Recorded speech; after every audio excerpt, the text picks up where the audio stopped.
Mendes, kamusta ang pagbabalik kapamilya at pagbabalik teleserye? What made you say yes to the project?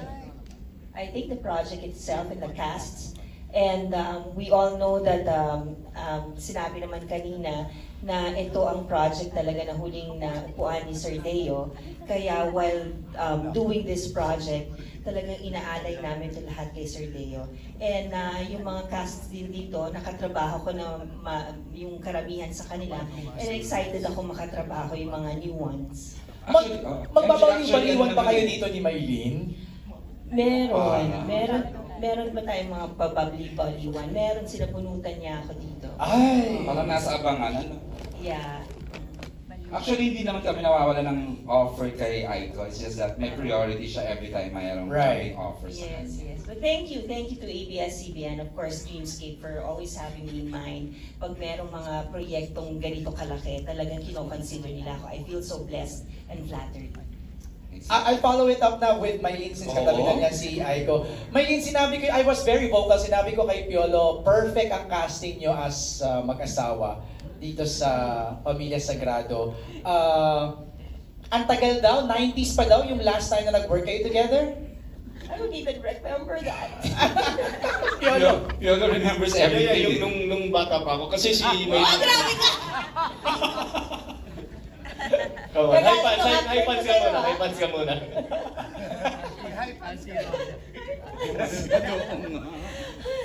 Pero yan, May, kamusta with PJ? Hi, There's one scene. hirap? May one scene kayo doon, yung parang sumunod lang yung cameras, parang nag-uusap lang kayo sa camera. Grabe yun, yung eksena nyo doon. Yung nuances mo as a wife.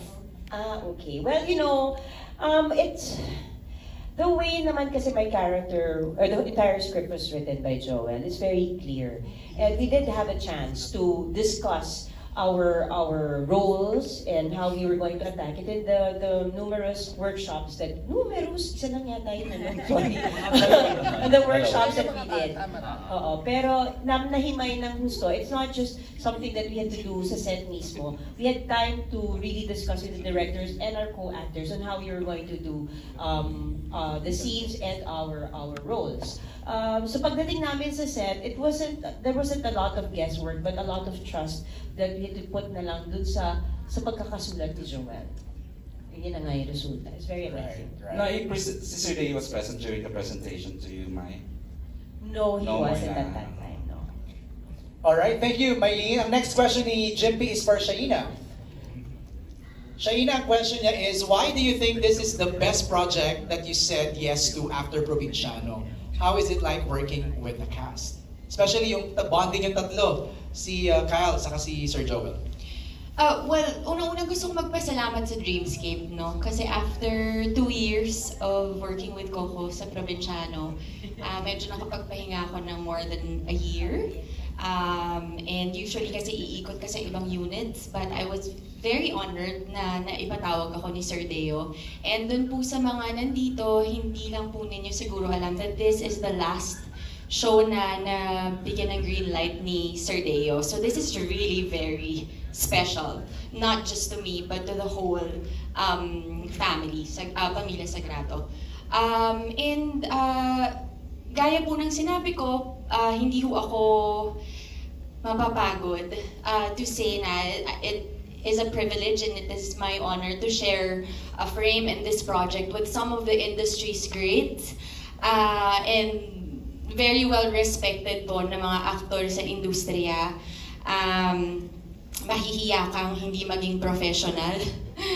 And I think maraming, hindi lang yung mga baguhan ang natututo at nai-inspire, kundi aaminin ko na po, yung mga ate sa industriya na kagaya ko. Syempre nakaka-inspire to work dahil everyone is ready, lahat po handa, lahat pinag-aralan yung script. And I guess kapag medyo tumagal ka na sa industriya, kapag ka-roles, medyo marami ka ng mga roles na nagawa, pero yung collaboration, that is what makes it unique. And this is the first time na napagsama-sama kaming lahat, which is why I think this project is very special and one of the best shows that I've done. Thank you, Shaina. Before I call in si Jay of Certified Kapamilya, kay Rosana, meron akong question, Miss O. Your last project was Pira-Pirasong Paraiso, right? Doon medyo kontrabida ka. And dito, parang would you say medyo tame ba ng konti ang role mo? Or we haven't seen lang your character yet?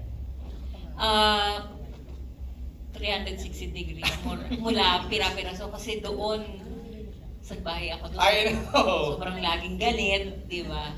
Dito naman parang wala akong eksena na ngumingiti ako. Puro iyak. Oo, kasi ako yung nanay nung namatay. Mm-hmm. So kanina nga pinapanood ko, kanina lang ako nagkaroon ng visual sa pagkamatay niya. Wala akong nakita habang sinushoot. Isang eksena lang kami nagkasama ni JC Alcantara. So kanina medyo naluluha-luha ako kasi while tinatakal ko yung pagkamatay niya, yung paano siya bibigyan ng hustisya, wala akong alam kung paano siya namatay, kung paano siya nahirapan. Kanina ko lang nakita. So talagang, alam mo yun. Oh. Ganda. Interesting. MJ, go ahead. Meron akong effort na galingan kasi nga handpick nga kami ni Sir Deo and Rinan. So, yun, lagi ko pinagpapasalamat na magmula nung nag-umpisa ako sa Los Bastardos, hindi na ako nawalan ng project. Right. So, ayun. At lagi kong iniisip, yung binabalik ko sa kanya ba, yung respeto, yung lahat ng pagpapasalamat through acting, na hindi ko kasi nasabi yan sa kanya nung buhay pa siya. Hindi kami nagkaroon ng pagkakataong magkita parate.